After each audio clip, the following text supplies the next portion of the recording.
So today I'm going to teach you three things. Number one, how to use natural light in this studio. Now this studio has west-facing windows, so we've got a nice even light all day until the afternoon.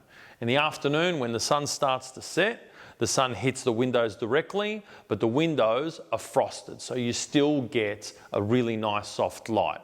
It's just a little bit warmer in the afternoon. So today I'm going to show you how to use that natural light. I'm also going to show you how to manipulate it using polyboards. These are available in the studio. And then finally, I'm going to show you how to use a flash with your natural light and how to create a balanced exposure between your flash and the natural light and what one does to the other. Let's get started. Now, if we're going to use natural light, the first thing we need to do is work out exactly how much natural light we have. And the best way to do that is to give it a numerical value by using a light meter. Now, if you don't have a light meter, your camera will have a light meter and you can use that. Now, what this is telling me is at ISO 1000. Now, I've set ISO 1000 because there isn't a whole lot of light here. It's still early in the morning. Now, ISO 1000 on this side of her face that's closest to the window gives me f4.8. So it's 2 decimals shy of f5.6. And on this side here, it's f2.8 and a half. So between f2.8 and a half and just under 5.6, I'm at about a stop and a half difference in my exposure. So what I'm going to do is I'm going to now set up my camera to be what these numerical values are. So I'm going to go to ISO 1000 at 125th of a second at f5.6. That's going to be a little bit underexposed if I shoot that. So Farah looking at the camera, there. And now that's a little bit underexposed there. So what I would do is, for the sake of exposure, I would do this at f4.5. So now her face here is a lot more exposed. Now that we've got our exposure, what we want to do is color balance our camera, or color calibrate the camera so it's capturing the image in the actual color of light that we have. And the best way to do that is use a grey card. Now, when you're using natural light, it is super important to do this because the light is going to change depending on whether it's morning, afternoon, evening, late sun. It's always going to shift. Using a grey card is going to just calibrate your camera straight away, and then at least you're working in a color accurate workspace. So I'm going to get Farah to hold that like that. And now that I know my exposure is 1/25th of a second at f4.5, I'm going to zoom into that, shoot that. Then with the camera, I can tell it to say this is neutral grey. And now when I shoot and the camera is at neutral grey, that gives me neutral grey. Look at the difference between this image and this image. Look how cold that is, and look how nice that is on skin tone. Okay, so I'll take that. Thank you. So now let's take a couple of shots at that exposure. So Farah, just stay where you are, please. Okay, just fix your shirt. Yeah, good.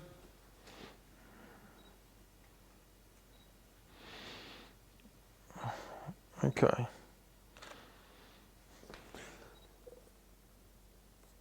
Okay, put your hands together. Okay, turn your face a little bit more this way. Okay. Nice. And looking at the camera. Okay, so now this here is 1/1000th of a second at f4 at 1/25th of a second.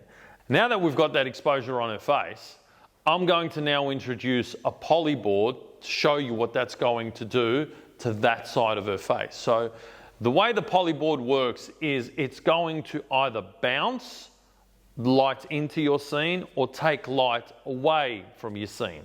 Polyboards have got two sides, white and black. So first we're going to use the white to show you what that does.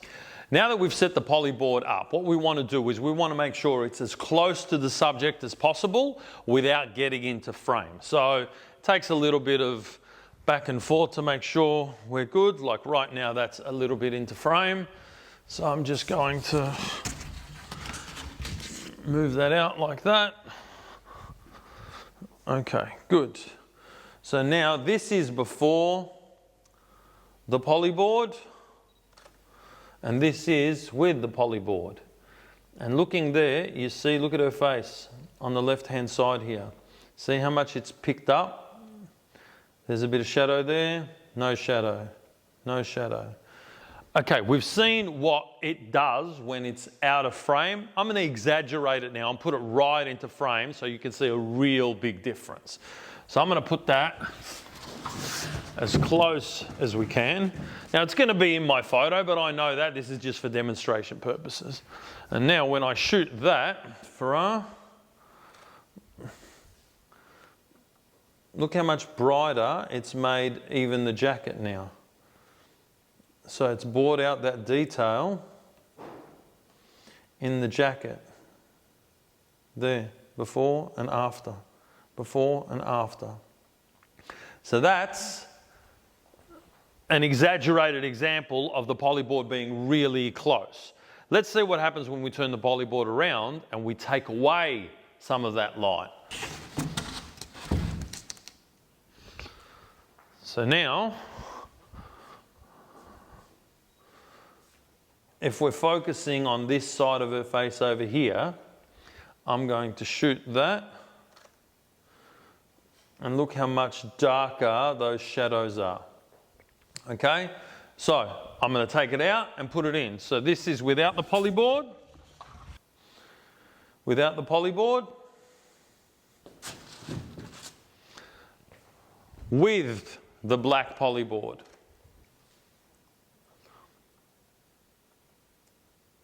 Without, without, with. And now to finish, let's put it on the white.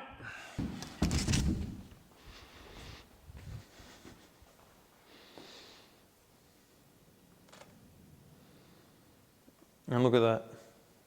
That's the black, that's the white. There's a real difference in this side of her face, right?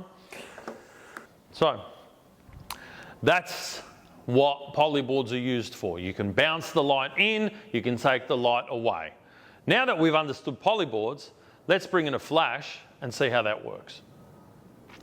Okay, now before we introduce a flash into the scenario, what we need to do is first understand flash, how the power in a flash works, what the power output means, and all the rest of it. So, I've got a bunch of glasses here. This is a full glass of water. This full glass of water represents a flash at full power. When you push the button, the flash is going to take all of that energy and all of that power and dump it into your scene. If you dial that flash down a stop, you halve the amount of power it's going to output when the flash is fired.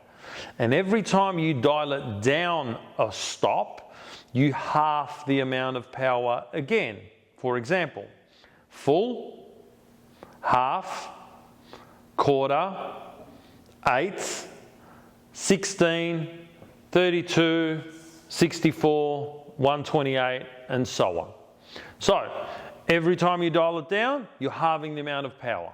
Now that you understand this, let's put it in a real world scenario. Now I've brought the flash in as our fill light. Remembering, our main light is still our window. Our window light is still 1000 ISO at f5.6 at 125th of a second. Now I've brought this light in, I've got this light set at 128th power. So that glass of water, divide that glass of water by 128 little mouthfuls, and that's how much output this flash needs to be able to give me a fill. Our main is still our window, the flash is just going to fill in the shadows on this side. So I've got my light meter here again. and I'm going to go to flash, and now there you go. That's giving me the same exposure on this side that it is on that side. So let's put our Pocket Wizard on here and see what that is going to give us. So once I shoot this, this here is going to change. The color balance is going to change quite significantly because the flash is introduced. So let's see what it does. Okay, there we go. So now it's a much warmer image than it was a second ago. To balance for that, we're going to get our flash and our grey card and balance again with that grey card. So let's just zoom in here.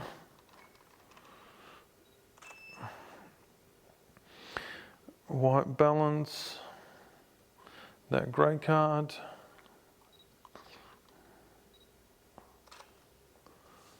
Okay, there we go.